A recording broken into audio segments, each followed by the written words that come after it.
Back to part 3 of our Pug Commission. We will be finishing the Pug number 2 in this painting, and we'll be using watercolors. And to find out how I did the rest of this painting, start on part 1 and then go to part 2, and this will be part 3 that we're working on. So right now, as you can see, we left off in part 2. Actually, I started on the head right here. I hadn't done that from part 2 yet, so now what I'm doing is I'm just adding in a base coat of watercolor down. I mix this by mixing my burnt umber and ultramarine blue to give a nice kind of almost like a blondish tone for the dog to have, like a golden cream blondish tone. So it was kind of a neutral color, but closer to the warm side. So I'm just building up layers right now, and you might notice it looks a little fuzzy right now, and that's because the watercolor, we're just adding this to dry paper, so we're using the wet on dry technique in this one. So I'm continuing to build it up, and actually, since I didn't tell you about how I did the eyes, I'll just tell you now. So the eyes, I used the same technique when I did the black pug. I used like a dark brown, a black, and like a blue and a white for the highlights. Also, one important thing to note right here is that I'm going over with gouache. Now, I think this might have been a little too light. At one point of the painting stage, I think I went pretty light in, and this I think is part of it. So I'm just putting a lot of white on my paintbrush, and it looks kind of almost grayish and cool toned. So I want to make sure that doesn't look too muddy. So I'm lightening it up. And I'm following the pattern and directional strokes of the fur. You can also see that I'm adding in some more straight away loose hairs. This really helps enhance the detail and textures. Now I'm also adding in some black and dark burnt umber. I mixed this up in my palette to darken up the shadows, because something I noticed was that the contrast was lacking when I just started this part. So it looks a little darker now. We want that contrast because that'll make it look more realistic.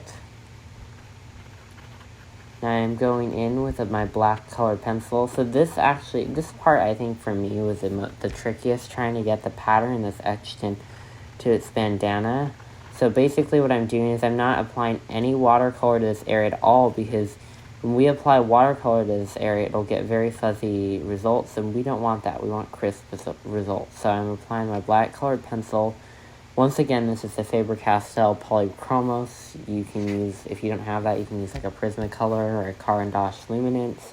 But I'm just using Faber-Castell because that's what I did the rest of the drawing in. And I'm going in motions. I'm following the pattern that the bandana went in. To be honest, when I'm first starting this out, I was a little dissatisfied with the way things are turning out. And basically now I'm building up my layers now, and I'm really making sure to pay attention to the contours of the lines when I laid my colors down.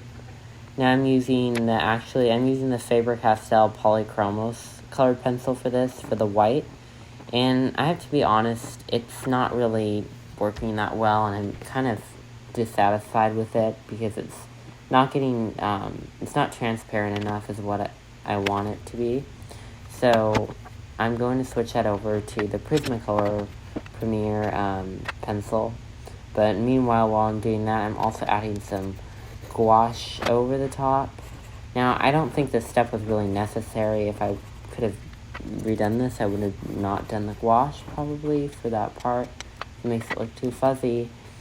And then now I was just burnishing it, and once I was done with that area, I moved over to the fur of the face. So I'm going back in, sharpening some of those lines, and I noticed that it looked kind of muddy when I had the blacks underneath, so I wanted to make it look more, have an earthy tone, and make it look more naturalistic.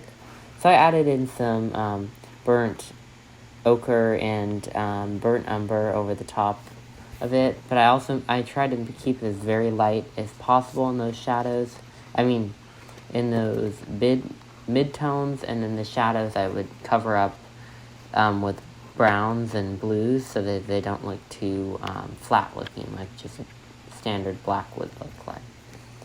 I'm just continuing to build up my shading. Really take your time with this. This is when we're really adding in all the extra details. I'm using a Prismacolor white colored pencil. I notice it looks a little too bright, so I'm going to go over with some brown and kind of darken it just up a bit.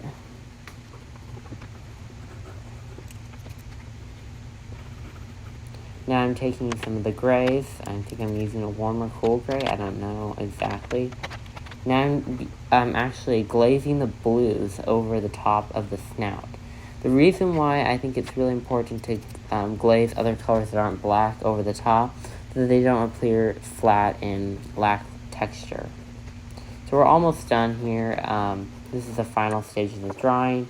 And now all I'm doing is adjusting the warmth of the tones and hues in this dog. So I'm making it a little bit warmer by adding in some burnt ochres. And we're all pretty much done. So here's the final piece. I took off the tape and I signed it. And thank you for watching. Please subscribe.